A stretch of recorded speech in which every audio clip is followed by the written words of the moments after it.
fois 3 garçons qui servaient dans un moulin, où vivait un meunier sans femme ni enfant. Lorsqu'ils eurent servi pendant quelques années, le meunier leur dit « Voyagez un peu, et celui qui me rapportera le plus beau cheval aura le moulin. » Le troisième des garçons était le dernier valet, et il était regardé comme une bête par les autres, qui ne voulaient pas lui abandonner le moulin, dont plus tard il ne voulut pas lui-même. Ils s'en allèrent donc tous trois ensemble, et devant le village, les 2 autres dirent à Hans « Tu pourrais bien toujours rester, car de ta vie, tu n'auras de cheval. » Hans partit pourtant avec eux, et la nuit venue, ils arrivèrent en face d'une caverne, où ils entrèrent pour dormir. Nos 2 sages attendirent que Hans fût endormi. Puis, ils se levèrent et s'éloignèrent, laissant le pauvre garçon tout seul, et croyant agir ainsi avec beaucoup de finesse. Ah, compère, quand le soleil se leva et que notre ami Hans se réveilla, dans cette grande caverne, il regarda partout et s'écria « Oh mon Dieu, où suis-je » Puis, étant sorti de la caverne, il se mit à marcher dans la forêt se disant « Comment vais-je trouver un cheval ?» Comme il cheminait de la sorte, absorbé dans ses idées, il rencontra une petite chatte tigrée qui lui dit « Hans, où vas-tu ?»« Ah, tu ne peux m'aider. Je sais ce que tu cherches, répondit la chatte. Tu veux avoir un beau cheval. Viens avec moi. Et sois mon valet fidèle pendant 7 ans. Je te donnerai un cheval plus beau que tu n'en as jamais vu de ta vie. » Et elle l'amena dans son petit château enchanté, où elle n'avait que 2 petites chattes pour servantes, sautant vite dans les escaliers, toujours lestes et joyeuses. Le soir, lorsqu'ils prirent place à table, 2 chattes leur firent de la musique, l'une jouant de la basse, l'autre de la trompette, en soufflant tant qu'elle pouvait. Lorsqu'ils eurent dîné, on ôta la table, et la petite chatte dit « Viens, Hans, viens danser avec moi. »« Non, dit-il, je ne danserai pas avec une chatte, je n'ai jamais fait cela. »« Alors, allez le coucher, dit-elle aux chattes. L'une d'elles le conduisait dans sa chambre à coucher, une autre ôta ses souliers, une troisième ses bas, et enfin lui souffla sa bougie. Le lendemain, elles revinrent et l'aident à sortir du lit, lui remirent ses bas et ses jarretières, et tandis que l'une cherchait ses souliers, l'autre le débarbouillait et l'essuyait avec sa queue.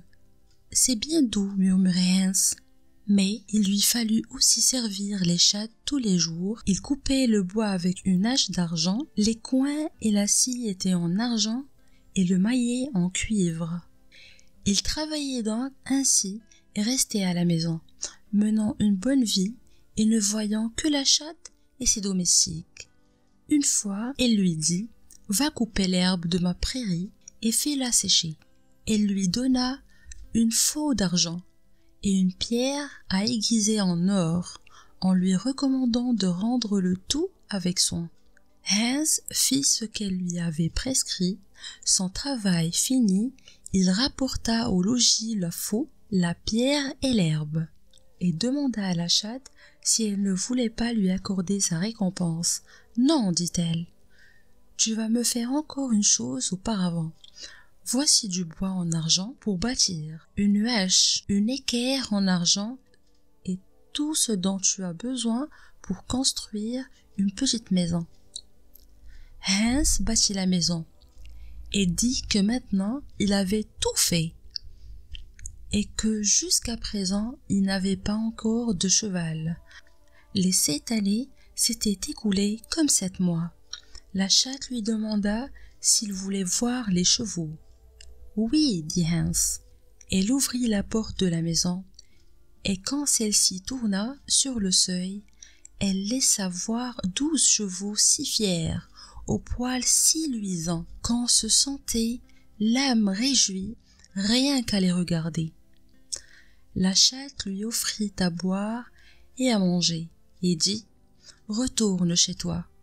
Je ne te donnerai pas ton cheval, mais je viendrai te l'amener dans 3 jours. » Hans s'en retourna donc chez lui et lui montrait la route du moulin. Elle ne lui avait même pas donné un habit neuf. Il repartit avec sa vieille petite blouse qu'il avait en arrivant et qui lui était devenue trop courte durant ces 7 années. Lorsqu'il se présenta au logis, les 2 autres garçons y étaient déjà, chacun avec un cheval, mais le cheval de l'un était borgne et celui de l'autre boiteux. « Hans, demandèrent-ils, où est ton cheval ? Il va me rejoindre dans 3 jours. » Alors ils se mirent à rire. « Oui, maître Hans, où iras-tu prendre un cheval ?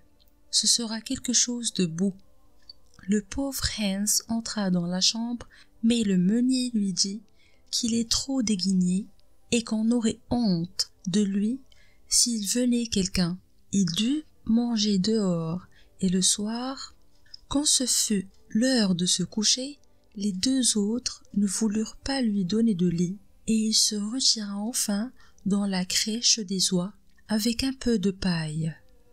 Le lendemain, lorsqu'il s'éveilla, les 3 jours étaient passés, et l'on vit arriver une belle voiture traînée par 6 chevaux superbes aux poils luisants, et un valet qui en conduisait un 7e, destiné au garçon meunier.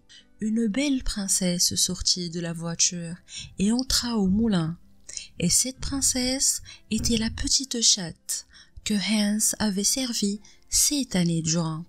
Elle demanda au meunier « Où était son garçon ? Nous ne pouvons le faire entrer au moulin, dit-il. Sa blouse est trop déchirée. Il est dans la crèche des oies. » Mais la princesse insista pour qu'on l'allât chercher immédiatement. Ce qui fut fait. En s'avançant, il ramenait sa blouse autour de lui pour se couvrir. Le domestique tira une malle de magnifiques habits. Il lava le garçon meunier, le peigna, l'habilla, et lorsque notre homme fut prêt, un roi ne put être plus beau que lui. Puis la fille du roi voulut voir les chevaux des autres.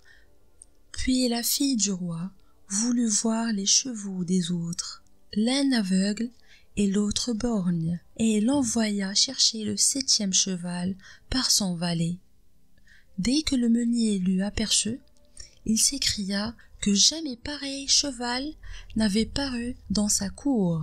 « Eh bien, dit-elle, il est pour le 3e garçon. »« Alors c'est lui qui aura le moulin, » reprit le meunier. Mais la princesse lui répondit que le cheval était à lui et qu'il pouvait aussi garder son moulin. Puis elle prit son fidèle Hans par la main, le fit asseoir dans sa voiture et l'emmena avec elle. Ils allèrent d'abord à la petite maison qu'il avait bâtie avec les outils en argent, et la maisonnette était devenue un grand château où tout n'était qu'argent et or. Là, maître Hans épousa la princesse et se trouva si riche qu'il se vit comblé pour la vie. Ainsi, ne doit-on jamais juger que le plus bête ne deviendra pas un grand personnage. Et sur ce, je vous dis à très bientôt avec une nouvelle histoire. Et surtout, n'oubliez pas de vous abonner et de cliquer sur le petit bouton like